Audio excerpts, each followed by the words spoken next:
Hello friends, welcome to my channel. Friends, మనకి కొత్త ration కార్డులకి సంబంధించి ఒక అప్డేట్ అయితే వచ్చింది.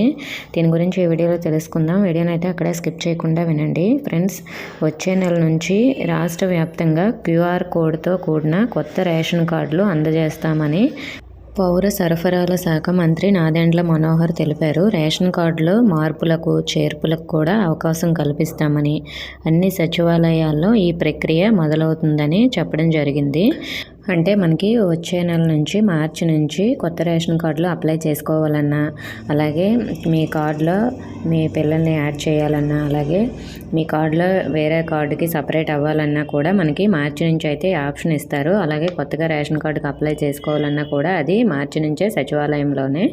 సో మరి దీనికి సంబంధించి నిన్న అయితే మనకి శ్రీ పొట్టి శ్రీరాములు నెల్లూరు జిల్లాలో మంత్రి గారు అయితే చెప్పడం జరిగింది. ఓకే ఫ్రెండ్స్, దీనికి సంబంధించి ఇంకా ఏమైనా అప్డేట్ ఉన్నట్లయితే నేను వెంటనే తెలియజేస్తాను. ఇన్ఫర్మేషన్ వస్తే వీడియోని తప్పకుండా లైక్ చేసి మీ ఫ్రెండ్స్కి షేర్ చేయండి. మన ఛానల్ని సబ్స్క్రైబ్ చేసుకోండి. Thank you for watching.